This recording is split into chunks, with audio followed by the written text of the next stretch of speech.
Hi everyone, Comic Reviewer here, this time reviewing on Dragon Ball Z Bardock, the father of Goku. Now, as you know, Dragon Ball Z, the father of Goku, all known in Japan, Dragon Ball Z, a loathsome final battle, the father of Sea Warrior Son Goku, who challenged Frieza, is meant to be a prequel into the Dragon Ball Z film series, as well as being set before the Dragon Ball anime, and was kind of meant to be more like a TV special, the same with History of Trunks. Now, the premise of the movie is meant to be about Bardock and his team, who, after destroying a planet known as Kessana, who have the ability to have psychic powers, after one of them who gives Bardock the ability to see into the future, Bardock sees the man Goku will eventually become, and eventually will one day take on Frieza. And of course, you are introduced to Bardock's team. Now, you kind of got Shoggish, who is kind of meant to be a bit overweight, and you've also got Borgos, who's just the quiet one, Tora, who's meant to be Bardock's friend, and Thesha, who is voiced by Linda Young, who was the original voice for Frieza in the Funimation dub.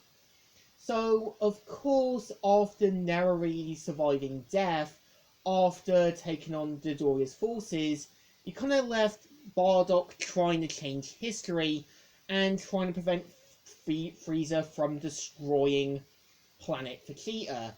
And of course, we know what's going to happen. So, the film itself, I would say, feels like a pre-version of Dragon Ball Super Broly, with the opening, as well as being a pre-version of what Kira Toriyama was going to write. And what's actually interesting, Kira Toriyama himself admitted he did like this movie, and was one of the few things he didn't have to draw. Now, of course, I kind of feel with the movie itself, could have been interesting to have had Thesha and Bardock as a couple, because you kind of can tell Thesha does have a bit of, like, Raditz in her, and you kind of feel this really would have been a good dynamic between them, and kind of feels like it was what they were going to go for. And I kind of feel this was before when Goku's mum was finally created, and this was meant to be sort of more, less Superman inspired. And of course, I think what I do like about it, it gives you glimpses of what Goku's life would become throughout the Dragon Ball series, the original one, as well as covering the events of Dragon Ball Z, seeing Goku for what he's going to become, and Bardock seeing the man Goku is eventually going to become. Now, keep in mind that in some Dragon Ball Z games, you can technically play as some of Bardock's crew members.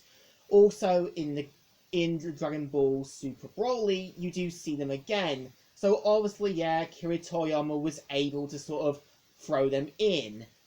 And I think what the origin of Goku was done better with when Kira Toriyama wrote it, it kind of showed there was more of a connection between Bardock, because Bardock wasn't meant to be what this version was. He was a bit more down to earth. He had a feeling that Frieza was going to be up for something. And when you have Goku's mother saying goodbye to her son, it's more heartfelt and deep. It's like a mother and a father saying goodbye to their child when they eventually leave home. So I do feel this special isn't too bad. I would say it's watchable, enjoyable, as well as a great prequel to the Dragon Ball film series. I mean the specials, as well into the animes. So I think it deserves a thumbs up. Still good and still okay. And the specials, I would say, are watchable, and at the same time, the Z ones feel a bit more developed. Because with History of Trunks, you got to see what Trunks' life was like.